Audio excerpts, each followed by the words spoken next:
Hey everyone, I have not just read, I've finished reading about a week ago this book, How to Make the World Add Up by Tim Harford. Tim Harford, I'd never heard of him until a few weeks ago, and I read an article of his in the FT, and at the bottom of the article, advertised this book. I really enjoyed the article, so I bought the book, and the book is amazing. Actually, this was a book I bought on my birthday. A friend of mine got me a Foyles gift card, and we went shopping in Foyles together. That was fun. So thanks, T, if you're watching.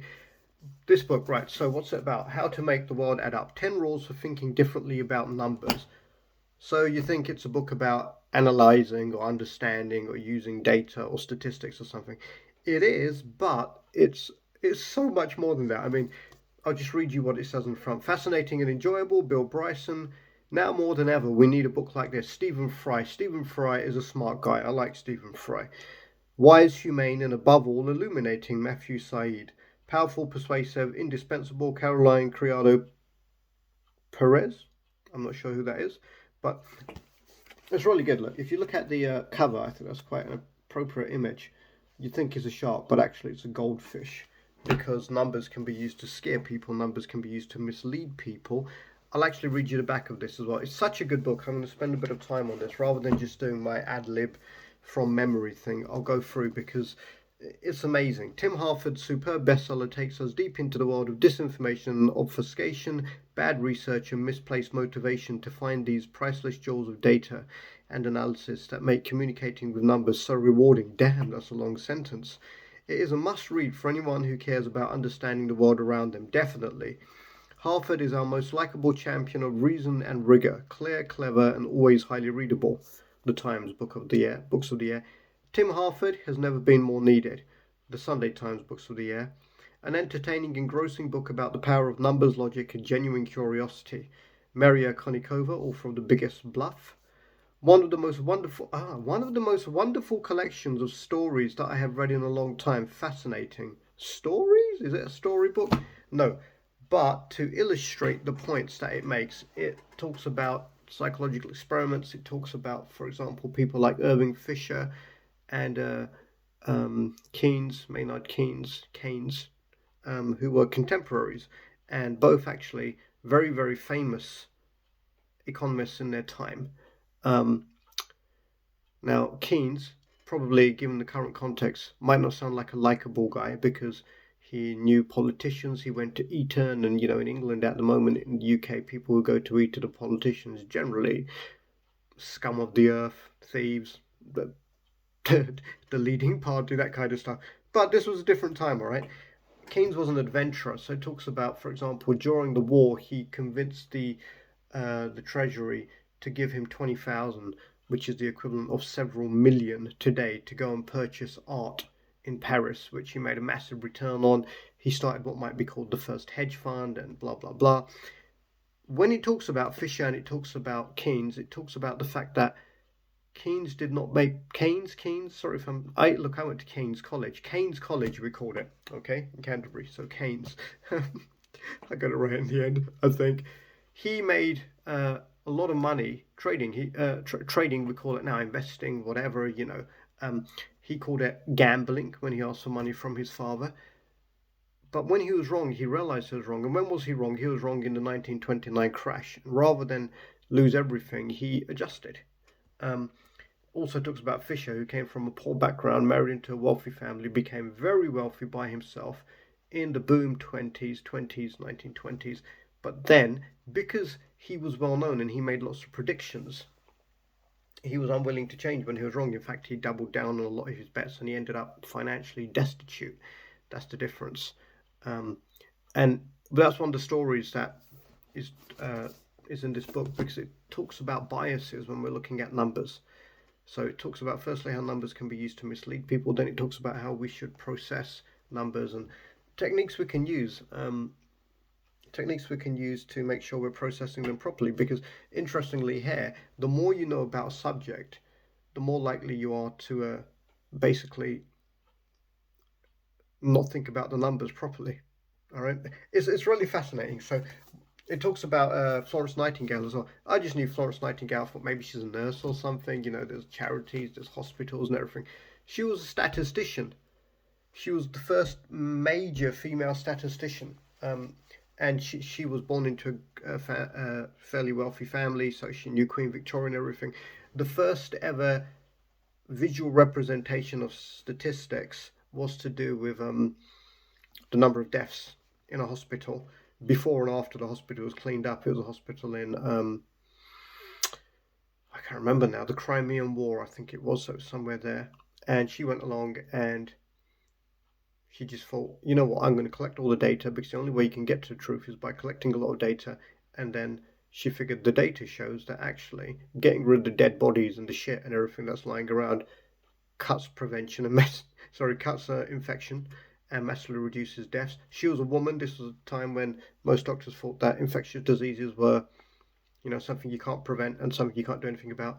So she made a diagram of it all and she took it to Queen Victoria, and she actually said she might read it because it's got pictures in it.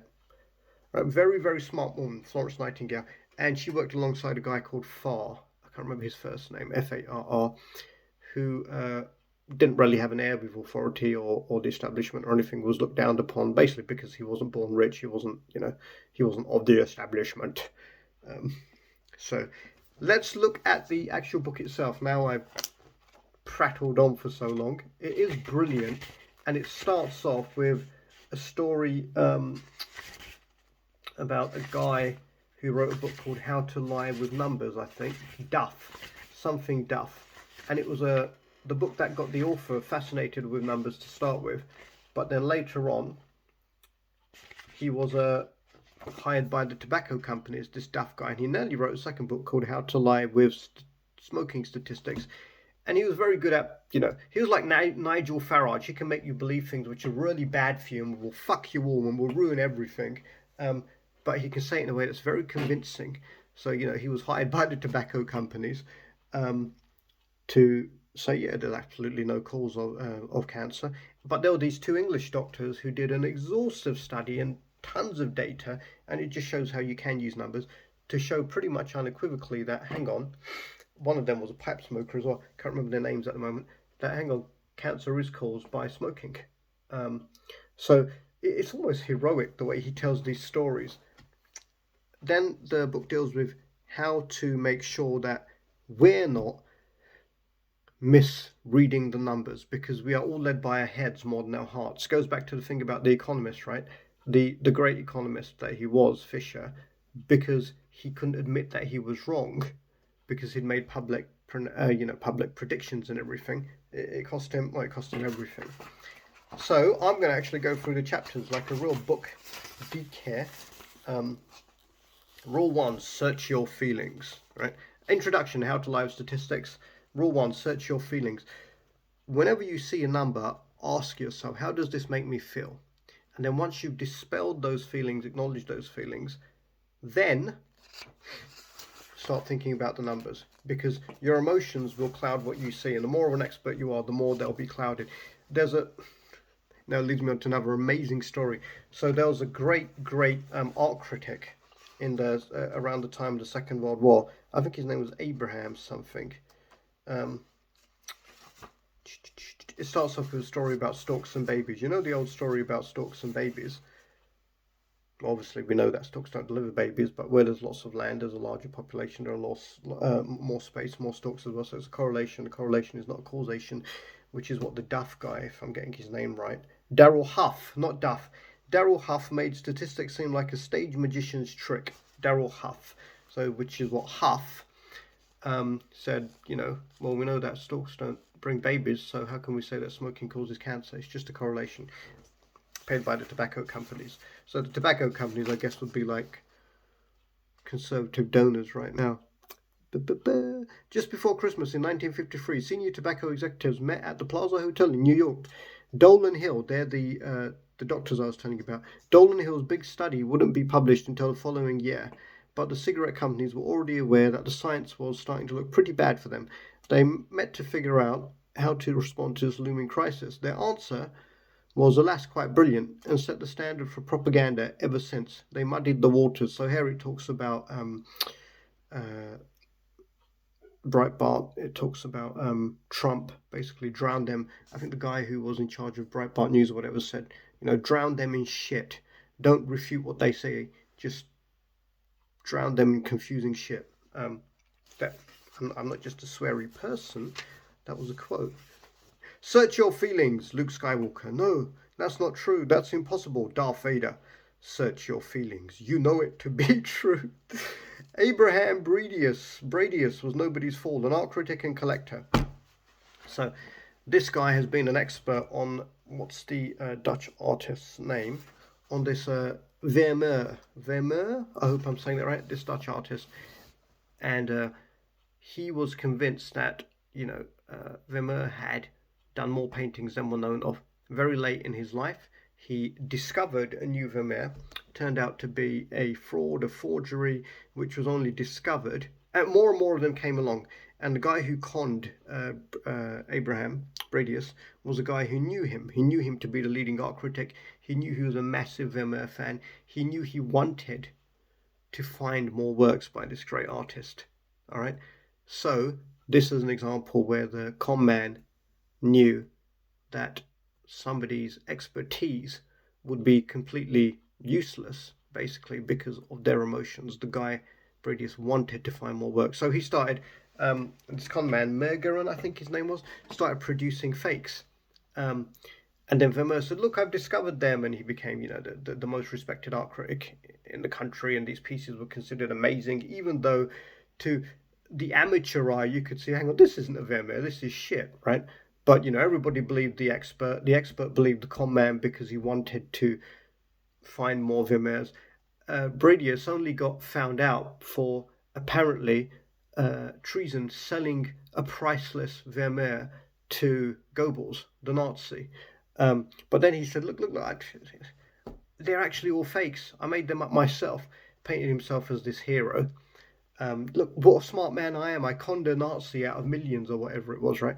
Actually, Bradius was just Bradius, Abraham.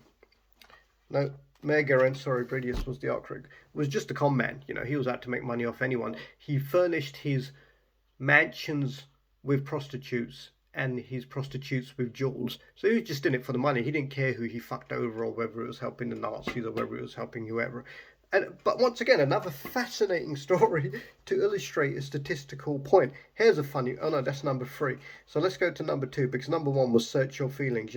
We are designed to look for things that confirm what we already know, or what we already think we know, what we believe, our belief systems. And if the numbers make you feel really good, then you should probably step back and think, let's look at this more closely, more empirically. And if they make you feel really bad, same thing. Look, I know 99% of the time you're right, but it might be one of those 1% occurrences. So rule 1, search your feelings.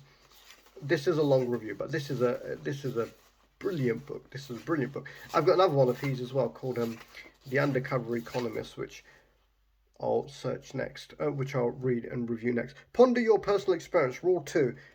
Oh, this is fantastic. In a bird's eye view, you tend to survey everything. In a worm's eye view, you don't. Have the advantage of looking at everything. You just see whatever is close to you. That's by Muhammad Yunus. It gives you the idea, though. It gives you the idea, doesn't it, that you will see what you're looking for. So make sure you're actually looking from not a particularly biased perspective. And your biases are created by your desires, such as they were with the art critic we just talked about. Avoid premature enumeration. This is brilliant. Don't start using statistics straight away to go ad infinitum on something. And do you know it's true? Well, I don't know. We don't have enough data yet. And then I can do it like this. I can just talk ad lib about the book, step back and enjoy the view. What's this one? Oh, yes. So this is about how numbers, you have to compare apples with apples. You can't, talk about, listen to the way ministers talk and in the UK and politicians, how much they lie by comparing one thing to another. That's really not comparable. But that's a good one. It's such a good book. It's such a good book. And I'm actually going to draw this to keep an open mind. Rule 10, how to use data, how to display data. There's lots in here. Algorithms are generally useless because just read the book. It's so damn good. There was this algorithm that fired a lot of really, really, really respected teachers in the US somewhere because It just decided one metric to focus upon. Then there's the story in here which I've read about in another book. I can't remember which one, another statistics book, where algorithms get things right, but you don't know why they're getting things right. Because you don't know why they're getting things right, you don't know when they've gone wrong or why they've gone wrong. And a famous example is Google was able to very, very cleverly, so accurately and quickly predict where flu outbreaks would be, but then something changed and it started becoming completely useless. And then there was the example of the algorithm that was able to tell, apparently from photographs, very, very accurately, more accurately than any human, the difference between a husky and a wolf, until it all started going wrong. And then because it started going wrong, the researchers looked into it and realized what the algorithm is looking for is just snow. If there's snow in the picture, it says it's a wolf. Oh, and now that's entertaining, right? But it can be dangerous as well because the algorithm has been used in medicine, and in diagnosis. And it was figured out that one algorithm that was apparently really, really good at identifying skin cancer actually wasn't. What it did is it just looked for a ruler, because in all the data it had been fed, the skin cancer, the what's it called, a melanoma, I'm not sure, was being measured with a ruler. So it didn't look at anything to do with the skin in the picture. It just says there a ruler in there. If it is, then it's going to be skin cancer. Which of course, when patients were being presented, none of them were holding rulers, so it missed all of the skin cancers. But this is brilliant. This is probably the longest review I've ever done. I'm sorry. Thank you for sticking with me if you did. Read the book. It's only $9.99. Tim Harford. It will make you smarter. I'm going to read it again because I don't remember enough of it. It's one of those books I think should be read once a year if you're interested in actually seeing things for what they are, and why wouldn't you be? Another book that should be read once a year, I think, is the 4,000 Weeks, which I reviewed previously. I'll stop now. Hope you enjoyed that. Thank you for watching.